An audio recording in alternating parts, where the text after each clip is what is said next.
চলো আমরা শুরু করি। সেটা হলো ডিভার্টিকুলাইটিস বা ডিভার্টিকিউলোসিস।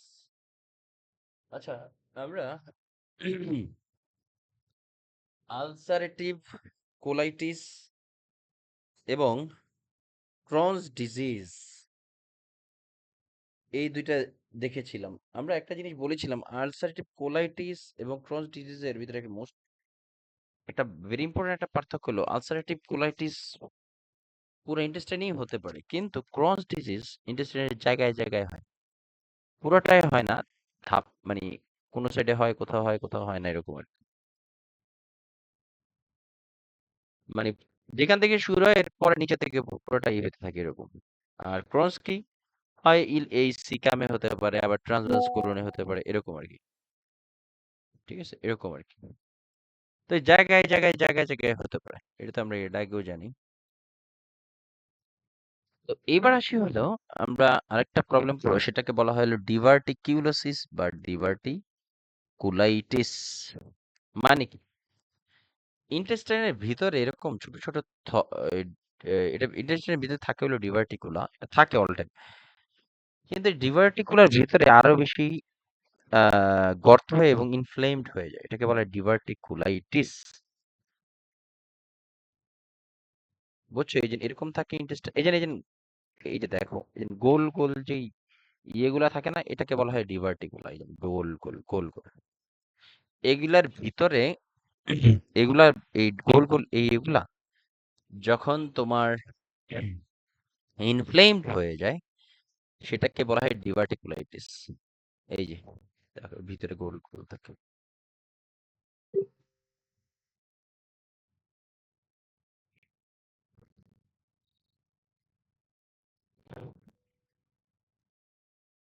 তো inflammation of the diverticulum and outpouching,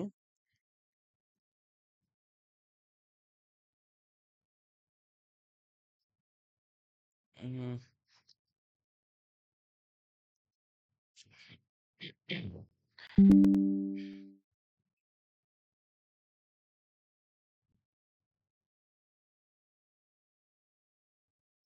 diverticulum and outpouching of the intestinal mucosa that can get inflamed.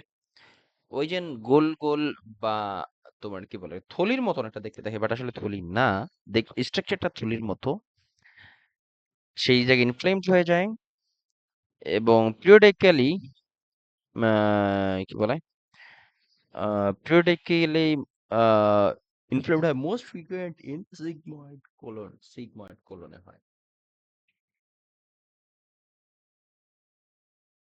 এই যে এই অংশটা বেশি হয়, নিচের অংশটাতে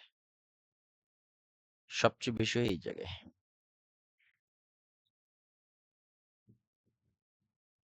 Risk factor stress, dietary deficiency of roughage and fiber, congenital weakening. Mostly তোমার এটা একটা মানে অটো ইমিউন টাইপের, বাট এক্সাক্ট কজ আননোন থাকে। ফাইন্ডিংস কি, লেফট লোয়ার কোয়াড্র্যান্ট পেইন। দেখো আমাদের সিগময়েড কলনটা কোন সাইডে, বাম সাইডে, বডির বাম সাইডে, এই জন্য বডির বাম সাইডে পেন, লোয়ার কোয়াড্র্যান্ট পেইনে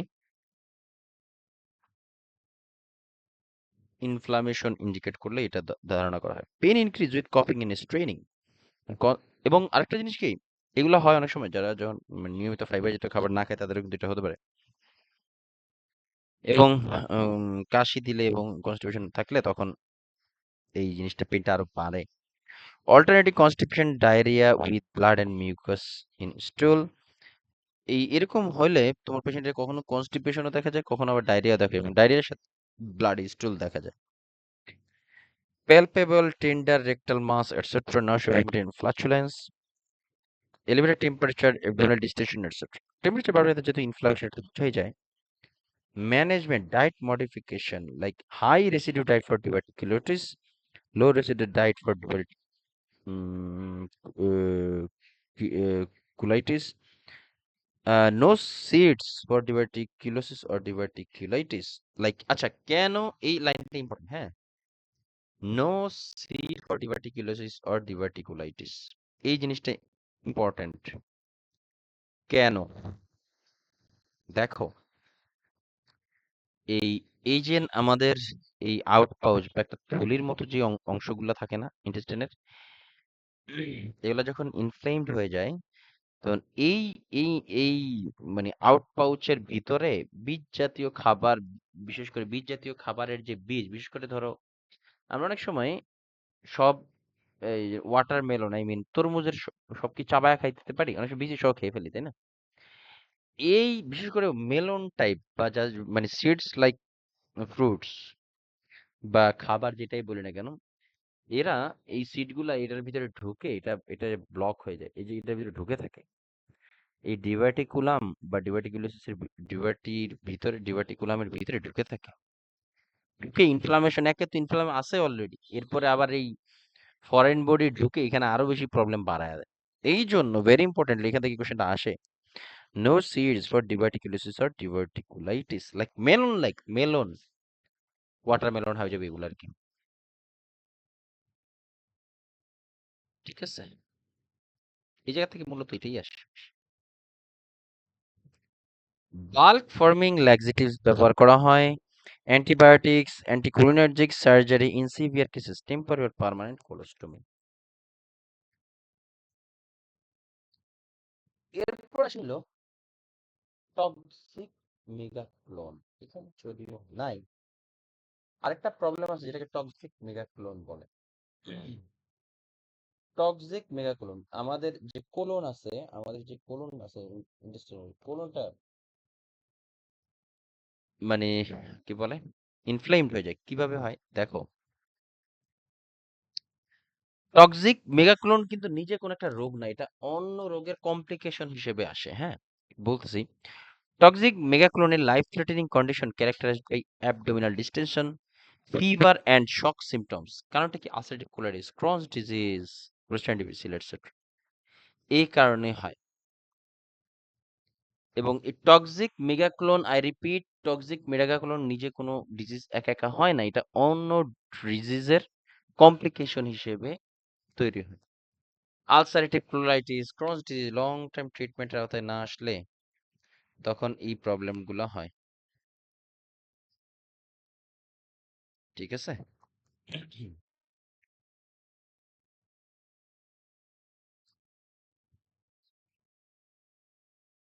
আহ, এখান থেকে এতটুকু জানাটাই মোটামুটি, এছাড়া বেশি আশা আহামরি তেমন আসে না।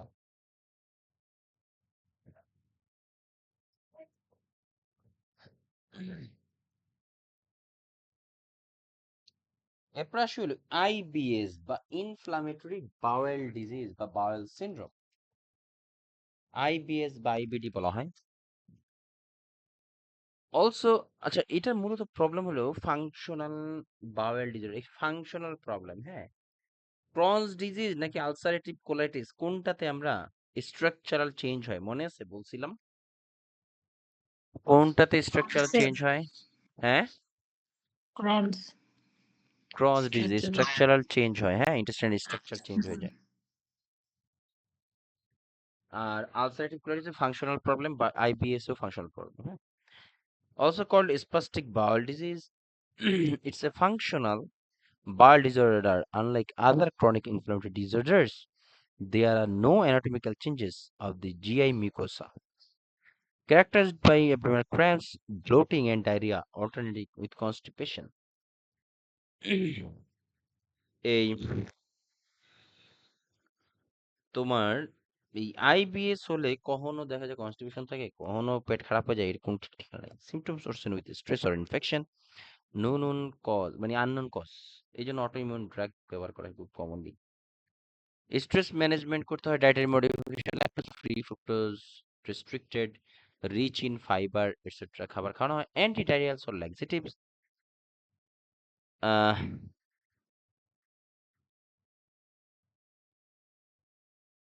তারপর anti spasmodic like atropine, dicyclomine, এই ধরনের ড্রাগ ব্যবহার করা হয়। জাস্ট এই পর্যন্ত জানো তাইলেই হবে।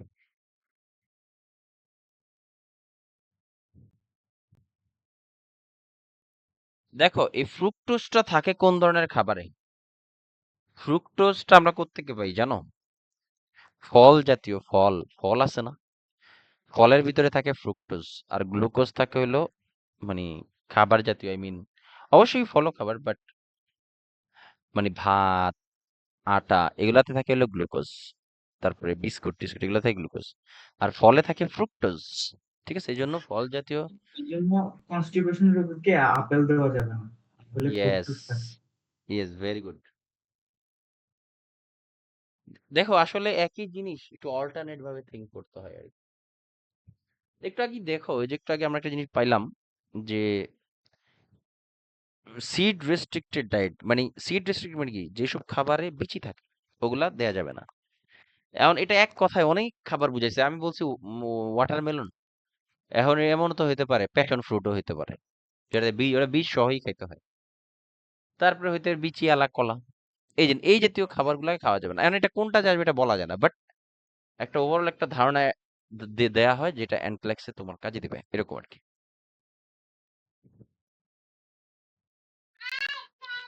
এবার আসলে GERD, অলরেডি এটা সম্পর্কে আমরা বলে ফেলছি, তাও একটু আহ বলতে হবে অফিসিয়ালি। ব্যারটস এসোফেগিটিস হয়, দেখো স্টোমাক স্পিংচার আমরা অলরেডি জানি, সেটা হলো দুইটা, একটা হলো লোয়ার এসোফেজিয়াল স্পিংচার আর একটা হলো পাইলোরিক স্পিংচার, এটাকে অ্যালিয়াস বলা হয়। এই স্পিংচারের কাজ কি, ডিরেকশন একমুখী রাখে। এখান থেকে যেটা নামে এসোফেগাস দিয়ে যেটা নামে সেটা স্টোমাকে এসে পড়ে, চেষ্টা করা যে স্টোমাকের ভিতর থেকে যে কন্টেন্ট আর উপর দিকে না ওঠে, এটাই করা চিন্তা ভাবনা করে। আর স্পিংচার দিয়ে কি করে, যেটা এখান থেকে বের হয়ে যায় সেটা যেন আর ব্যাক না করে, এটাই হলো কাজ। এখন কথা হলো, অনেক সময় তো আমরা তেল জাতীয় খাবার খাই। এই অনেক সময় মনে হয় যে নাক মুখ সব জ্বলে মলে গেল শুইলে, তেল জাতীয় খাবার খাওয়ার পরে হঠাৎ করে ঢেকুর আসে। তখন কি হয় জানো, তখন হয় মূলত এই স্টোমাক কন্টেন্ট এই লোয়ার এসোফেজিয়াল স্ফিংচারকে লুজ করে দিয়ে খাবার উপরের দিকে চলে আসে, এরকম হয়। ঠিক আছে, এই gastro oesophageal reflux disease, GERD বলা হয়। হ্যাঁ,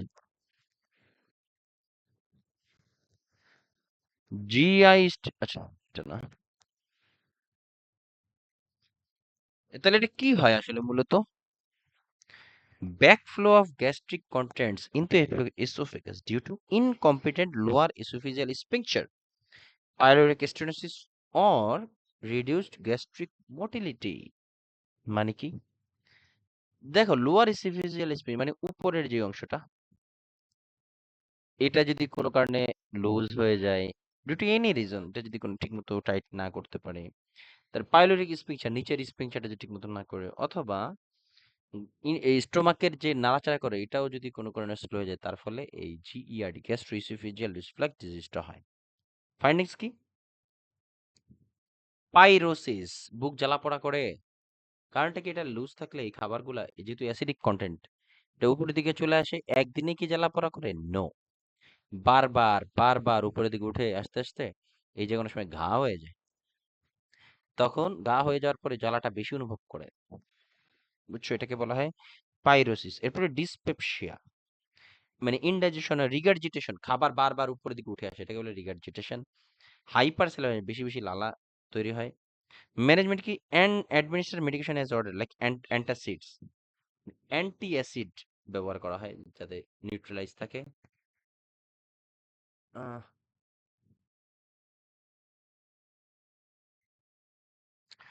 PPI, proton pump inhibitors, GI stimulants like নিওস্টিগমিন, আচ্ছা নিওস্টিগমিন, পাইরোডোস্টাগমিন,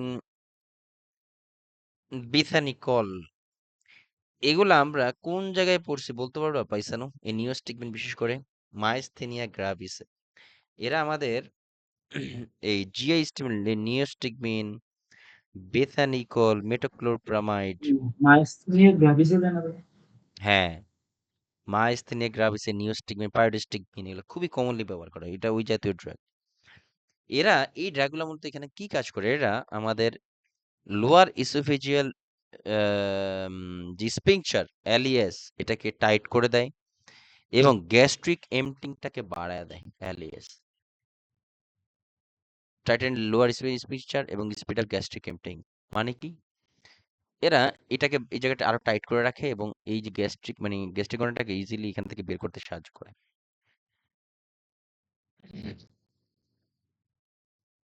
এই যে মেটোক্লোরপ্রামাইড, এটা কিন্তু আমাদের এখানে পড়তেছি আমরা গ্যাস্ট্রিক এমটিতে ব্যবহার করে। তোমরা কি জানো মেটোক্লোরপ্রামাইড ওয়েট রিডাকশনেও কাজ করে? লিখে রাখো এটা, এই ইনফরমেশনটা যদি এখানে নাই তবে আবার কোথাও পাবা।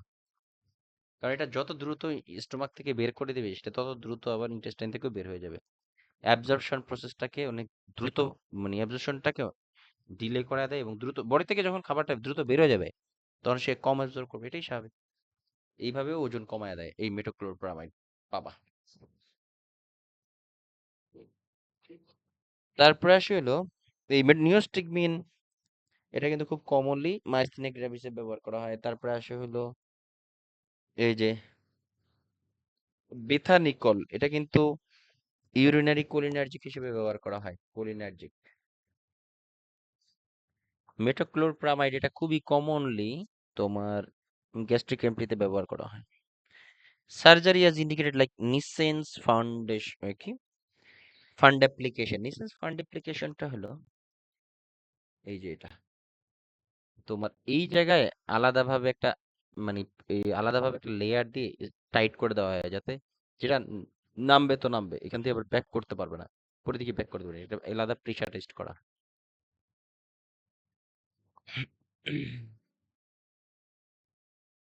এই যে দেখো ইউরিনারি, আমরা এই ইয়েটার বিষয়ে খুবই এনকারেজ করি। আম, এই স্লাইডটার উপরে আমি খুবই এনকারেজ করি যে কোলিনার্জিক এবং অ্যান্টিকোলিনার্জিক ড্রাগ কোনগুলো এগুলো একটু বোঝার জন্য।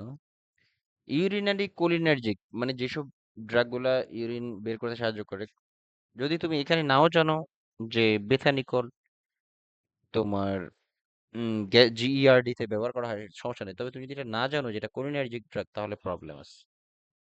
এটা যেসব যেসব পেশেন্টদের তোমার যেসব বৃদ্ধরা বিতে ব্যবহার করা হয় বিনাইন অ্যামিলোইড প্রোস্টেট। বিপিএইচএস, বিপিএইচ বিশেষ করে ইনকন্টিনেন্স যাদের, তাদের ক্ষেত্রে এটা খুবই কমনলি ব্যবহার করা হয়।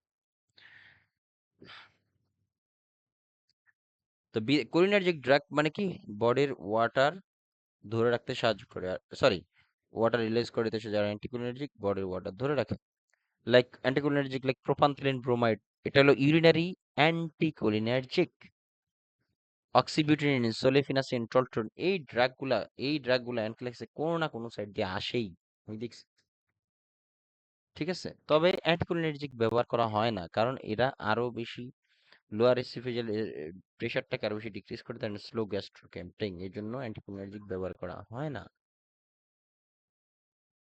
Drug with anticholinergic effect like antihistamine, atropine, imipramine, tricyclic antidepressant drug, antipsychotics, levodopa, carbidopa, urinary anticholinergic, propanthylene bromide, oxybutynin, sulfasalazine, etc.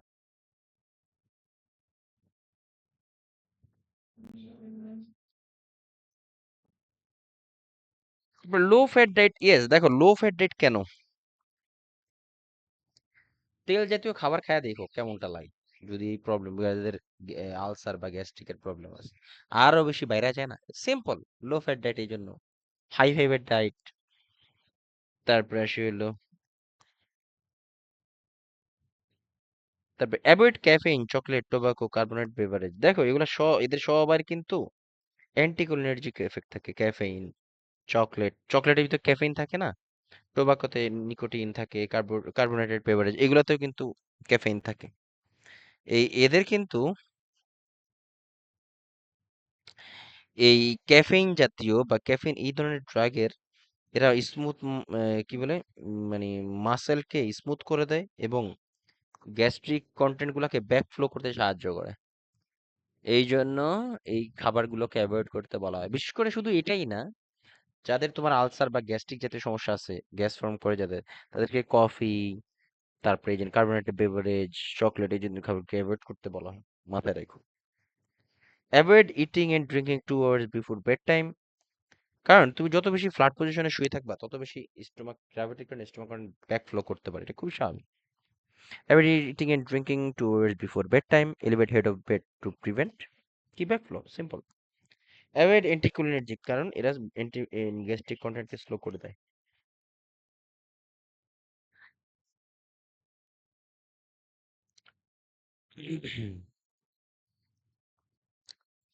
আচ্ছা, এখন আরেকটা জিনিস, একটা কমন সেন্স খাটাও।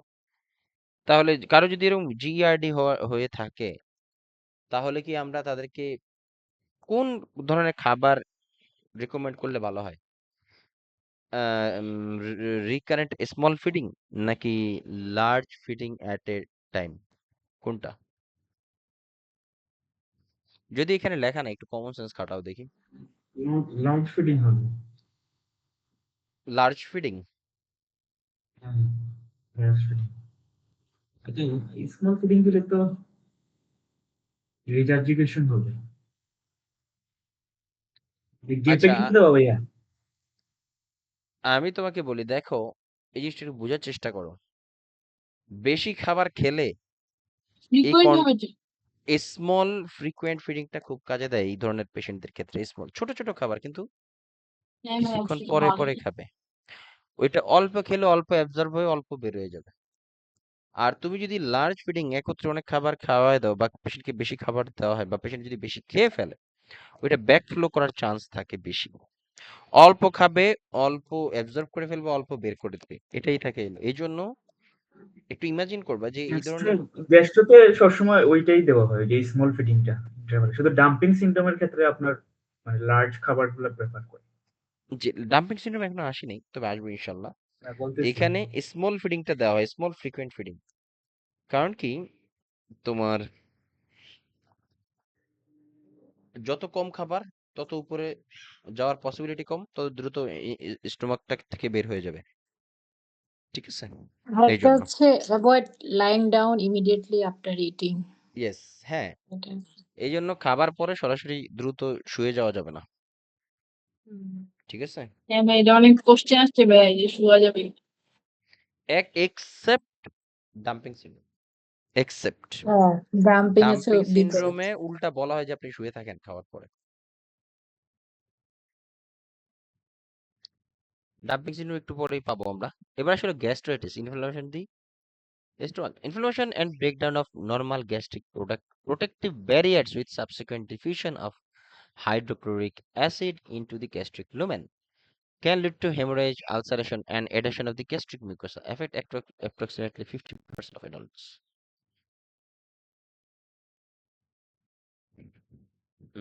গ্যাস্ট্রাইটিস, এই যে স্টোমাকে এরকম তোমার ইসিএল পড়তে পড়তে এরকম ক্ষয় হয়ে যায়, ঘা হয়ে যায়, বুঝছো? যাই হোক, কজেস কি? ড্রাগস, বিশেষ করে এনএসএআইডি, স্টেরয়েড, এগুলো খুবই এটার জন্য দায়ী, ইনফ্লামেশন অফ দি গ্যাস্ট্রিক বা stomach. Alcohol, large quantity of spicy irritating foods, food poisoning etcetera.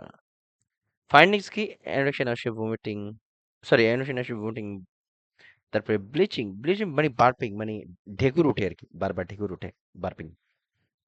তারপরে হেমাটেমেসিস, মানে হেমাটেমেসিস মানে স্টুলের সাথে, না, হ্যাঁ, ব্লিডিং যাওয়া আর কি।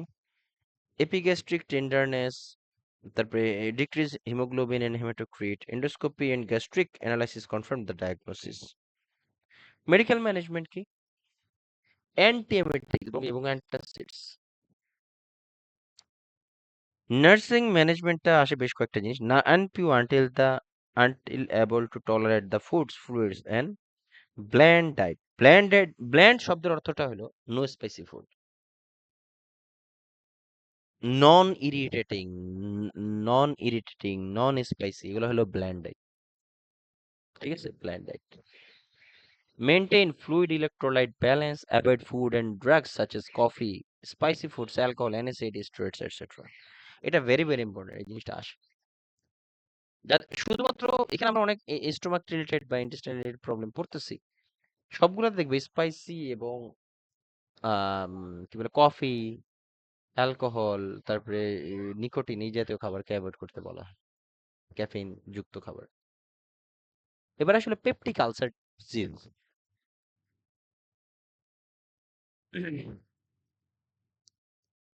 আচ্ছা, আলসার কেন হয়? আসলে আমাদের আমাদের স্টোমাক কিন্তু অ্যাসিডিক, এটা আমরা জানি। আমাদের স্টোমাকে যে খাবারগুলা যখন আমরা খাই, খাওয়ার পরে তোমার HCl সিক্রেশন বৃদ্ধি পায়। কিন্তু সবসময় অল্প কিছু পরিমাণ হলেও HCl তৈরি মানে প্রোডাকশন হয় এবং স্টোমাকে পড়ে। এখন কথা হলো HCl তো একটা মানে ক্ষারীয় অম্লীয় পদার্থ বা অ্যাসিডিক। এটা সরাসরি যদি আমাদের খাবারে পড়ে তাহলে এক রকমের অ্যাকশন দেয়। আর যদি খালি এমটি স্টোমাকে পড়ে তাহলে আরেক রকম মানে অ্যাকশন দেয়। এ খাবারের উপরে পড়লে খাবারে যে জীবাণু আছে অথবা কোনো মাইক্রো অর্গানিজম থাকলে যা আছে সব ডিস্ট্রয় করে দেয়। পরিপাকে সাহায্য করে, এগুলো তো আমরা জানি। এখন কথা হলো এমটি স্টোমাকে পড়লে কি হয়? এটা আমাদের সরাসরি স্টোমাকের লাইনিং এপিথেলিয়ামে পড়ে এবং লাইনিং এপিথেলিয়ালকে ডিস্ট্রয় করে দেয়। এটা কি একদিনে হয়? নো। সময়ের পর সময়, মাসের পর মাস, বছরের পর বছর এরকম পড়তে ওই স্টোমা মানে HCl পরের জায়গায় ক্ষত সৃষ্টি করে এবং মানে ঘায়ের সৃষ্টি করে। এই যে এই মাত্র দেখাইছি। এবং এই ঘাটা স্টোমাকেও হতে পারে, স্টোমাকেও হতে পারে, ডিউডেনামেও হতে পারে, অথবা এটা আমাদের এসোফেগাসেও হতে পারে। যে আমাদের এই স্টোমাকের উপরে এসোফেগাস থাকে, এসোফেগাসেও হতে পারে। এই যে স্টোমাকেও হতে পারে, যে এটা হলো ডিউডেনাম, এই অংশটা স্টোমাক, এসোফেগাস অথবা ইয়েতে। আমাদের এসোফেগাসে যদি এরকম আলসার হয় সেটাকে ব্যারটস এসোফেগাইটিস বলে। এর আগেও বলেছিলাম ক্যান্সারের ক্ষেত্রে এই ধরনের পেশেন্টের এটা খুবই কমন হয়, যেটা জিইআরডি তে খুবই কমন হয়। Ulceration of the mucosal lining of stomach, duodenum or esophagus characterized based on the location. Most common types are gastric and duodenal ulcer. Causes কি smoking, alcohol abuse, bacterial infection, H. pylori মানে Helicobacter pylori, stress, drugs like NSAID, steroids, etc. দেখো সব আলসারেই যে H. pylori bacteria থাকবে তা কিন্তু না। Ulcer হতে পারে, বাট H. pylori যে হয়ে থাকবে, H. pylori যে উপস্থিতি থাকবে তা কিন্তু না। H. pylori হইলে মানে H. pylori উপস্থিতি পাইলে একরকম, না পাইলে আরেক রকম ট্রিটমেন্ট হয়। ঠিক আছে?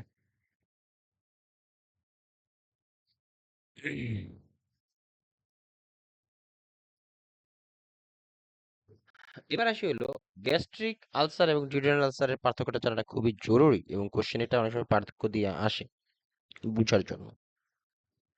গ্যাস্ট্রিক আলসার এটা তো আমরা জানি ইউজুয়ালি অ্যান্ট্রাম, মানে লোকেশন কোথায়? Usually antrum. যে তোমার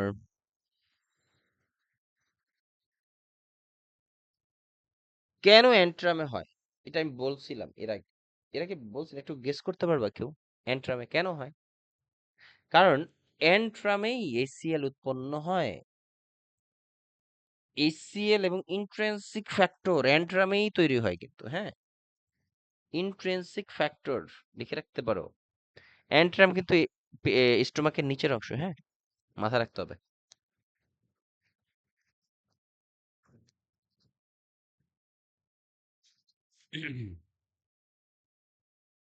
ইউজুয়ালি অ্যান্ট্রাম এবং intrinsic factor vitamin B absorb করে, এটাও লিখে রাখো।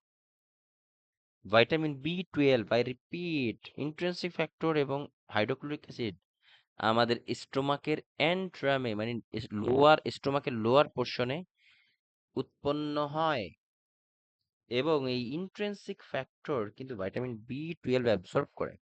তার মানে কি, যাদের এই স্টোমাক আলসার থাকবে তাদের কিন্তু ভিটামিন B12 এর অভাব থাকতে পারে, হ্যাঁ। Duodenal ulcer usually within 2 centimetre of duodenum, মানে তোমরা কি ডিউডেনাম ইমাজিন করতে পারো? একটু দেখাই দাও।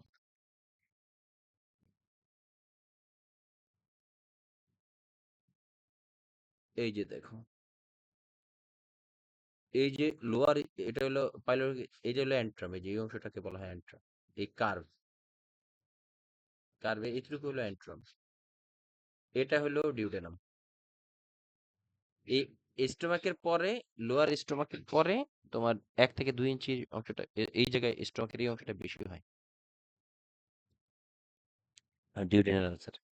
অ্যাসিডিটি কি? Normal gastric acidity, rapid diffusion acid from gastric lumen into the gastric mucosa, which cause inflammation and tissue breakdown. Also characterized by reflux into stomach of bile containing duodenal contents. Gastric hyper acidity with increase gastric emptying into duodenum. Risk group কারা? More often in men, unskilled labourers, peak age 40 to 55 years, low socio economic group. আচ্ছা, দেখো লো socio economic গ্রুপের ক্ষেত্রে কেন বলা হয়েছে একটু guess করো তো, পারবা কেউ? লং টাইম না খেয়ে থাকে। এটা একটা কারণ হতে পারে। আরেকটা জিনিস হলো লো সোশিও ইকোনমিক, এদের অর্থনৈতিক মানে ফ্লেক্সিবিলিটিটা কম, স্ট্রেস থাকে এদের। স্ট্রেসও কিন্তু এই অ্যাসিড সিক্রেশনের জন্য অন্যতম কারণ। ঠিক আছে, এই জন্য এদের বেশি বেশি অ্যাসিড সিক্রেশন হয়, ফিনান্সিয়াল ক্রাইসিস, চিন্তায় থাকে, এই জন্য এদের এটা হয়। তারপর increased alcohol injection by smoking. এরপর আসলে ডিউডেনাল আলসার কাদের হয়? ইয়াঙ্গার মেন 35 to 45 ইয়ার্স এর ভিতরে, মোর ফ্রিকুয়েন্ট ওমেন আফটার এফেক্টেড আর এফেক্টেড আফটার মেনোপজ। মহিলাদের ক্ষেত্রে ডিউডেনাল আলসারটা বেশি হয়।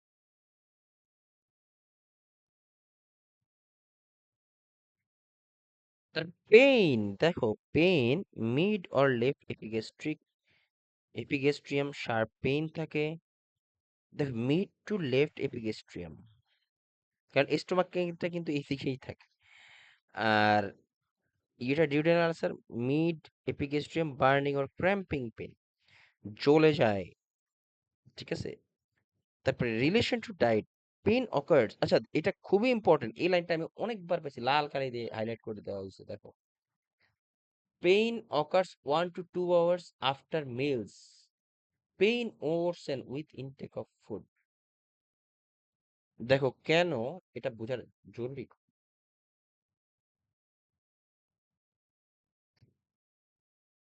Pain occurs 1 to 2 hours after mills.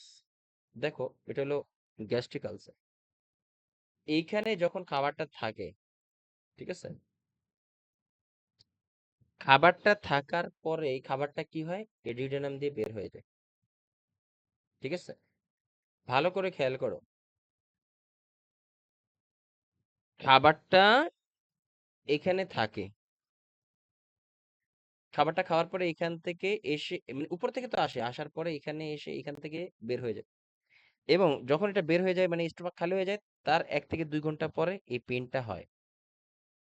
মানে এমটি স্টোমাকে এই জিনিসটা হয়, পেইন ওরসেন এবং কেন, এবং ওরসেন উইথ ইনটেক অফ ফুড কেন? কারণ যখন খাবারটা খায় তখন এইচসিএল সিক্রেশন হয়, তখন একে তো ঘা, দুই আবার এইচসিএল সিক্রেশন হয়েছে।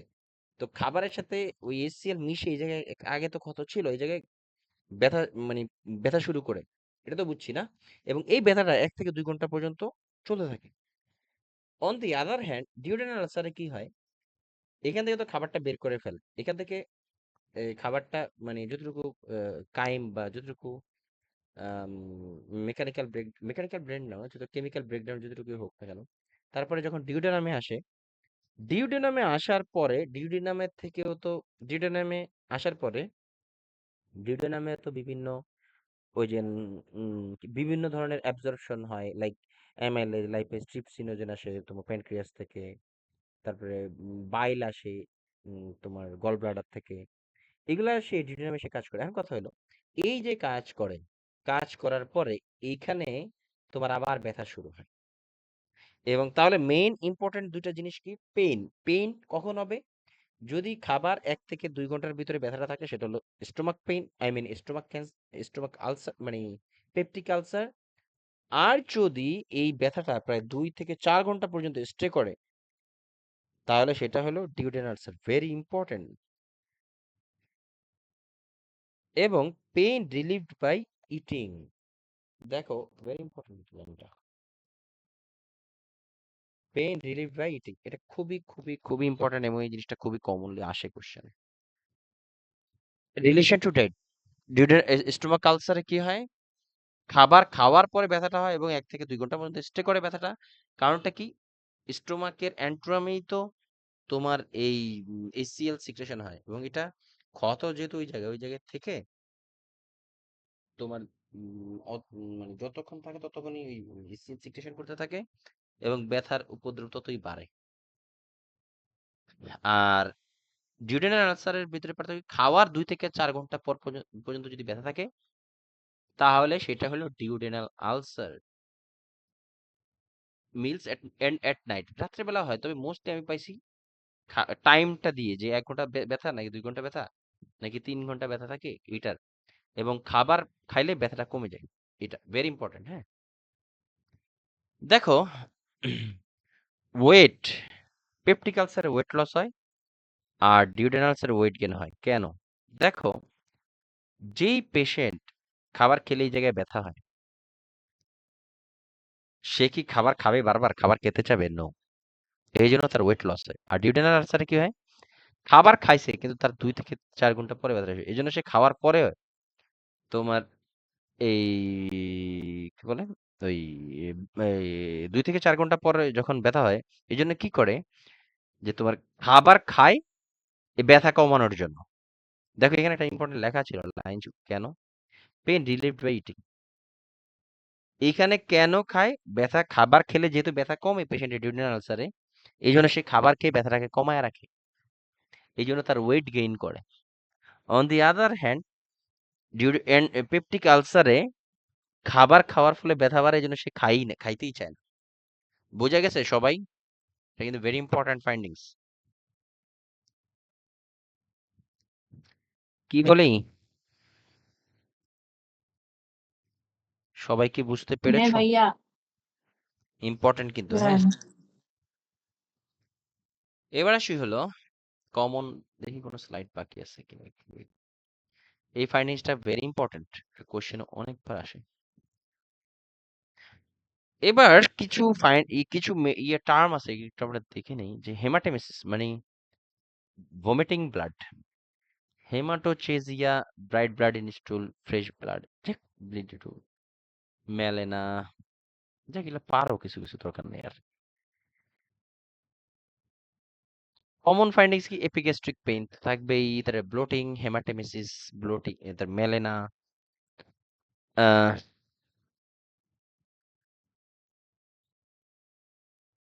আচ্ছা, মেলেনা যদি হয় কারো, মানে মেলেনা যদি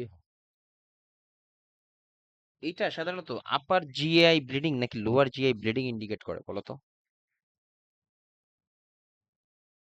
আপার জিআই ব্লিডিং এর মানে স্টুলটা কেমন থাকবে, আর লোয়ার জিআই ব্লিডিংটা হ্যাঁ কেমন?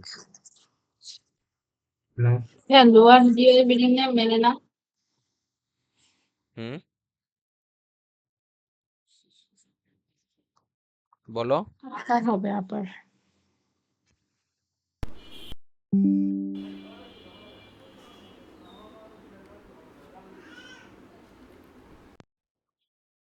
বুঝি নাই অবশ্যই। কি বলে, আপার জিআই ব্লিডিং হবে কেন? দেখো, আপার জিআই ব্লিডিং এ তোমার স্টুলের কালারটা কিরকম থাকবে? ব্লাডি নাকি ব্ল্যাক? বলতে পারবা কেউ? আরে ব্ল্যাক থাকবে। লাকি লোয়ারে ব্রাইট। তকির, সাদিয়া। যেটা বলছে ওইটাই সঠিক ভাইয়া। ও আচ্ছা, যাক তাহলে জানো, ইয়া থ্যাংক ইউ। বুঝছি। হ্যাঁ, থ্যাংক ইউ। অবশ্যই এটা কিন্তু খেয়াল করতে হবে। হ্যাঁ, মানে ব্লিডিংটার ওই স্টুলের কালার দেখে কিন্তু গেস করা যায় এটাকে আসলে কেন। তারপরে ডায়াগনোসিস, ও কমপ্লিকেশন কি হলে কি হয়? এটা কমপ্লিকেশন পারফোরেট হয়ে যেতে পারে, হয়ে যেতে পারে পেরিটোনাইটিস হতে পারে, এবং স্ট্রিকচার হতে পারে, ছিদ্র হয়ে যেতে পারে। যাই হোক, একই জিনিস। ডায়াগনোসিস গ্যাস্ট্রিক অ্যানালাইসিস, তারপর এন্ডোস্কোপি, সবচেয়ে বেশি এন্ডোস্কোপি দেখা যায় এটা আর কি। এবং গ্যাস্ট্রিক অ্যানালাইসিস বলতে হয় যে এইচ পাইলোরির উপস্থিতি আছে কিনা এটা চেক করা হয় খুবই কমনলি। পেপটিক আলসার হলে খুবই কমনলি এইচ পাইলোরি টেস্ট দেওয়া হয় আর কি। Antibiotic infection cause by H pylori, এটা খুবই লাইক এখানে এই যে তোমার কি বলে, 4টা ড্রাগ দিয়েছেন। এইচ পাইলোরি কিট নামের একটা ওষুধ আছে, খুবই চলে জেনারেল ফার্মার বাংলাদেশে ভালোই। এটা কম্বাইন্ড ড্রাগ। হ্যাঁ, এই 4টা আছে না, 4টা কিন্তু কম্বাইন্ড ড্রাগ। যে মেট্রো, অ্যামোক্সিসিলিন, টেট্রাসাইক্লিন, ক্লারিথ্রোমাইসিন, এগুলা সবগুলো একত্রে দেয়। না, আমি মানে ভুল বলতেছি। আহ আচ্ছা, আজকে একটু এর পরে একটু দেখো, দাঁড়াও আমি একটু দেখে নিই, আনতে বলতে চাই না এটা। 4টা সিমেটিডিন দেয়, এই যে অ্যামোক্সিসিলিন, টেট্রাসাইক্লিন, দাঁড়াও, এইচ পাইলোরি কি, চারটা হচ্ছে ইসোমোপ্রাজল, মেট্রোনিডাজল, টেট্রাসাইক্লিন, বিসমাথ সাবস্যালিসাইলেট।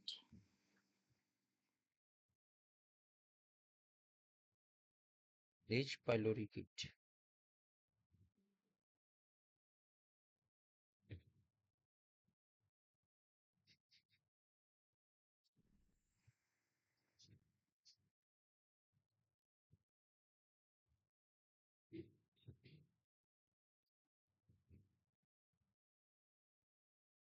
হ্যাঁ, ক্লারিথ্রোমাইসিন, মেট্রোনিডাজল, ল্যান্সোপ্রাজল, এইভাবে। হ্যাঁ, তিনটা কম্বাইন্ড ড্রাগ না?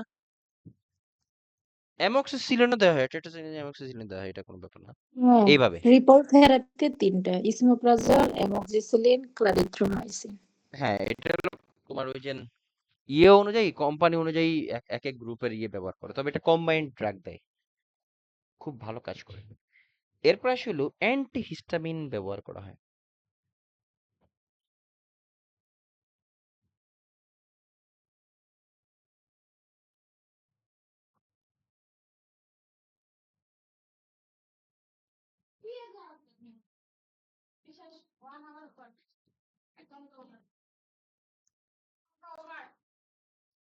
আচ্ছা, এবার আসলে অ্যান্টিহিস্টামিন। অ্যান্টিহিস্টামিন আমরা এই ড্রাগগুলো কোথায় পড়ছি বলো তো? এই H2 রিসেপ্টর ব্লকার, এই শব্দটা আমরা কোথায় শিখছি?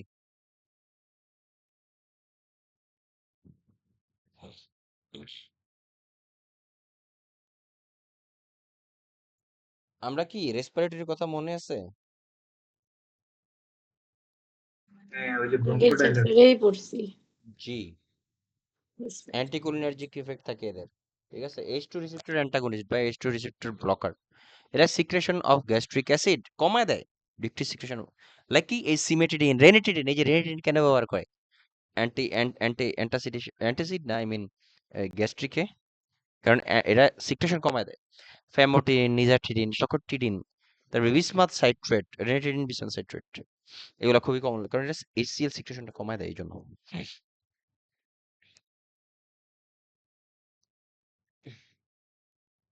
আজকে আমরা দেখি, এই যে দেখো, মেডিকেল ম্যানেজমেন্ট অফ অ্যান্টিবায়োটিক ব্যবহার করা হয়, তো বললাম তো অ্যান্টিহিস্টামিন, টিডিনস, অ্যান্টাসিডস, অ্যান্টিকোলিনারি, পিপিআই মানে প্রাজলস, ওমিপ্রাজল, ল্যান্সোপ্রাজল, এগুলো আর কি।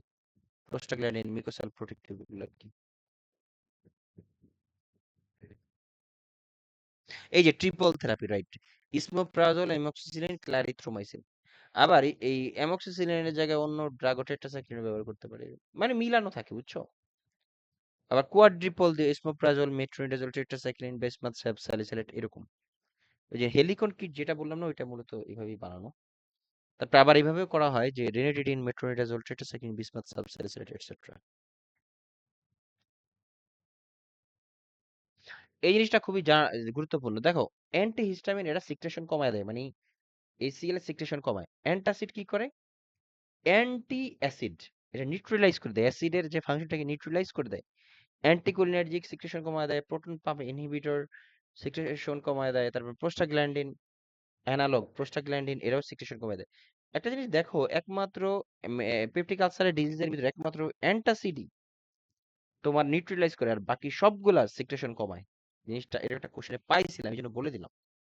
একমাত্র অ্যান্টাসিডই কোনো কিছু কমায় না, যা আছে তাই থাকে, বাট এরা সিক্রেশনটাকে নিউট্রালাইজ করে দেয়, HCl এর সিক্রেশনটাকে নিউট্রালাইজ, মানে ভারসাম্য করে ফেলে। এবার আসলে অ্যান্টিহিস্টামিনের সাইড এফেক্ট কি? রেনিটিডিন বা সিমিটিডিন, রিভার্সিবল লিউকোপেনিয়া, বা এর ফলে তোমার, আচ্ছা আরেকটা জিনিস একটু বলে নিই, এই রেনিটিডিন, বিসমাথ সাইট্রেট আছে না, এটা কিন্তু আমেরিকাতে ব্যান্ড হয়ে গেছে। এটা রেনিটিডিন, বিসমাথ সাইট্রেট, এটা ব্যান্ড, লিখে রাখো। এটা কার্সিনোজেন যা সাবস্টেন্স পাইছিল, যেন ব্যান্ড হয়ে গেছে। রেনিটিডিন বা সিমিটিডিন, রিভার্সিবল লিউকোপেনিয়া,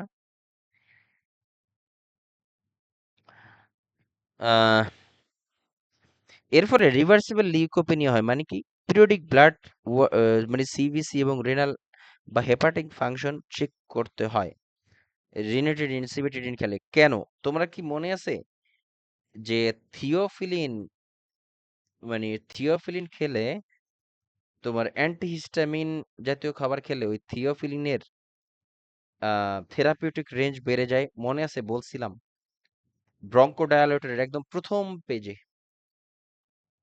আমি বলে দেই এটা হলো পেজ নাম্বার আমি বলে দিতেছি আমার কাছে আছে লেখা আমি পেজ নাম্বার বলে দিতেছি আবার একটু রেফার ব্যাক রেসপিরেটরি থিওরির পেজ নাম্বার 19 জানথিন ড্রাগ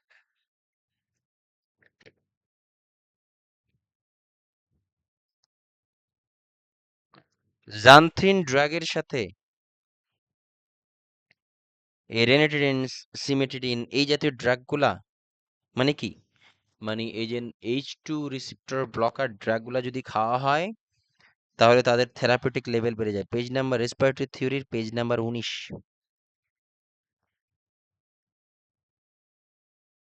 বলেছিলাম xanthine they stimulate CNS and respiration and reflex smooth muscle আমি বলেছিলাম লাইক থিওফিলিনের সাথে সিমেটিডিন সিপ্রোফ্লক্সাসিন এই জাতীয় ড্রাগগুলা খেলে রেটিডিন এই জাতীয় ড্রাগ খেলে তাদের থেরাপিউটিক ইন্ডেক্স বেড়ে যায় টক্সিসিটি তৈরি করে আর কি হ্যাঁ আমরা জানি এদের নর্মাল রেঞ্জ হলো 10 থেকে 20 টক্সিসিটি তৈরি করে এই জন্য আমরা সিবিসি চেক করতে হয় রেনাল এবং হেপাটিক ফাংশন আমরা দেখি তারপরে সিমেটিডিন এরা এল্ডারলিদের কনফিউশন তৈরি করে এবং এই ড্রাগগুলা এই সিমেটিডিন এই H2 ব্লকার এই ড্রাগটা বিশেষ করে তোমার ওল্ডার এজ বা সিনিয়র সিটিজেনদের অ্যাভয়েড করা হয় এটা বিআর লিস্টেও আছে administer first half hour before meals and bed time এই জন্যই কিন্তু দেখবা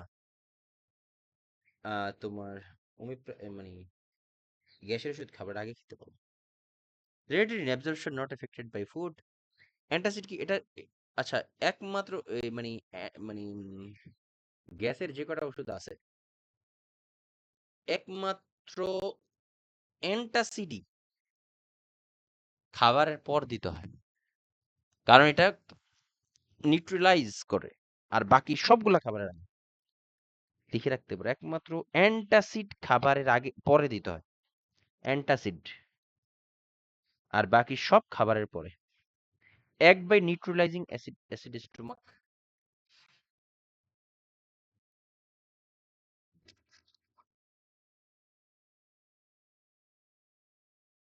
act by neutralizing in acid stomach administer 1 by 2 after meals and at a bedtime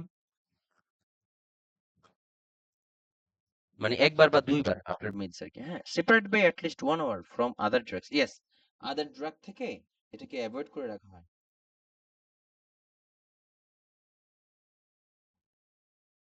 আচ্ছা দেখো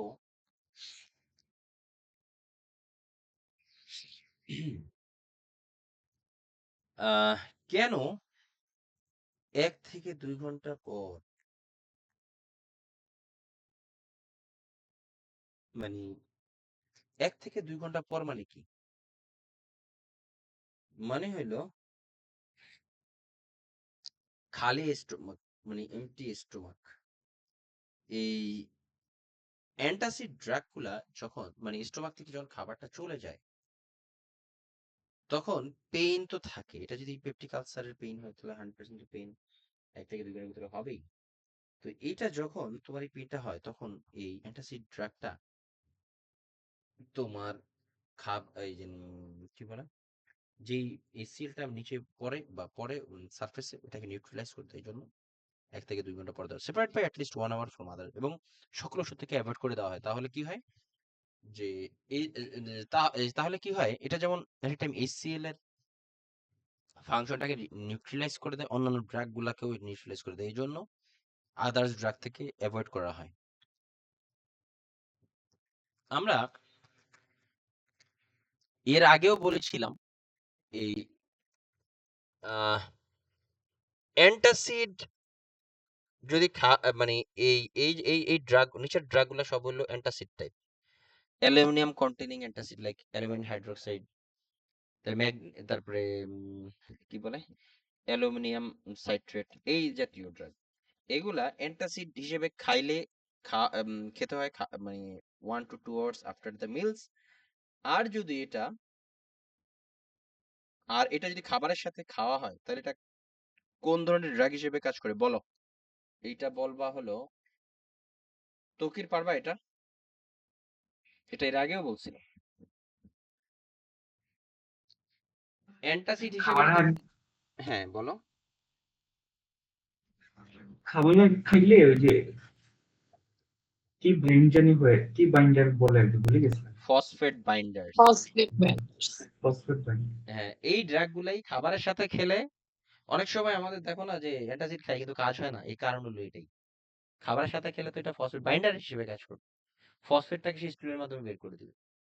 আর যদি খাবারের পরে খাওয়া হয় 1 থেকে 2 ঘন্টা লেটে খাওয়া হয় তখন এটা অ্যান্টাসিড, রিয়েলি অ্যান্টাসিড হিসেবে কাজ করবে, রিমেম্বার। হ্যাঁ, তো এমন ড্রাগ গুলো আমরা একটু দেখি টাইপস। অ্যালুমিনিয়াম কন্টেইনিং অ্যান্টাসিডস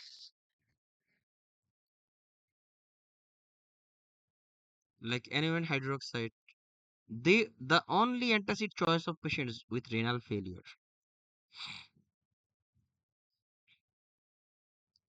ঠিক আছে, the only antacid choice for renal failure। কারণটা কি? খুবই সিম্পল, এই পেশেন্টের যেহেতু ফসফেট বেশি থাকে তাই না, এবং নিউরোলজিক্যাল সিমটমও কিন্তু থাকে। মনে আছে রেনাল ফেলিওর, এরা ওয়েস্ট প্রোডাক্ট বডি থেকে বের করে দিতে পারে না, ফলে কি বডিতে ফসফরাস বা ফসফেটের পরিমাণ বেড়ে যায়। এই ফসফরাস কমাইতে গেলে এই অ্যালুমিনিয়াম কন্টেনিং বা এই জাতীয় ওষুধগুলা দেওয়া হয় উইথ মিলস, একমাত্র ড্রাগ যেটা মানে এইটা মোস্টলি এটাই ব্যবহার করা হয় মোস্টলি, এবং তাদের নিউরোলজিক্যাল পেশেন্ট ফাইন্ডিংসও থাকে।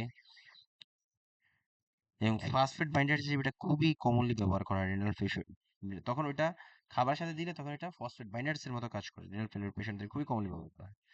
তার সাইড এফেক্ট কি? কনস্টিপেশন হয় এটার। এর প্রায়শই হলো magnesium containing milk of magnesia, এটা আমরা খুবই কমনলি জানি। সাইড এফেক্ট কি? ডায়রিয়া হয়। তারপর অ্যালুমিনিয়াম ম্যাগনেসিয়াম কম্বাইনেশন লাইক মেলক্স, এই আছে এগুলোর দরকার নেই। Side effect diarrhoea, constipation. Calcium containing calcium carbonate, side effect কি? হাইপার ক্যালসিমিয়া, দেখো ক্যালসিয়াম কতটা আছে। তারপরে আসে হইলো কি অলকা সেডসলার বা সোডিয়াম কার্বনেট, এটা কম্বাইনিং ড্রাগ। এই তো এগুলা ব্যবহার করা হয়। তাহলে অ্যান্টাসিড যেগুলো আমরা খাই এগুলা খাবারের সাথে খেলে phosphate binder help to bind phosphorus in the ingested food in the intestine and allows it to be eliminated through stool। এটা রেনাল ফেলিওরিটি খুবই কমনলি ব্যবহার করা হয় যে phosphorus binders. Aluminium hydroxide gel, aluminium carbonate, calcium acetate, sevelamer, এটা খুবই commonly ব্যবহার করা হয়। হ্যাঁ, এটা যে ফসফেট বাইন্ড অ্যান্টাসিড এটা কি লেখা আছে? ও, বুঝি নাই। না, ঠিক আছে ভাইয়া, বুঝতে পারছি। এই যে দেখো, aluminium containing antacid are used as phosphate binders and also as antacids when used for phosphate binding purpose give with meals। এটা কোথায় ব্যবহার করা হয়? সিকিউডি হাইপোফসফেটেমিয়া রোগীদের। হুম, রেনাল ফেলিয়ারে খুবই কমনলি ব্যবহার করে, এটা তো আমরা জানি। তারপরে হলো তোমার হাইপোপ্যারাথাইরয়েডিজম, তারপরে অ্যাজ অ্যান্টাসিডস, এটা given 1 to 2 hours after meals. এই যে অলকাসিডস এটা রেগুলার কন্টেনিং অ্যাসপিরিন, অলকাসিড গোল্ড ডাজন্ট কন্টেইন অ্যাসপিরিন। দেখো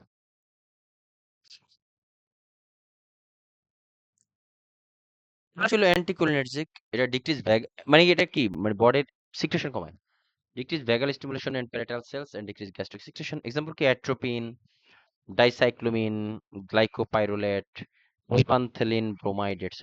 Administered 30 minutes before meals।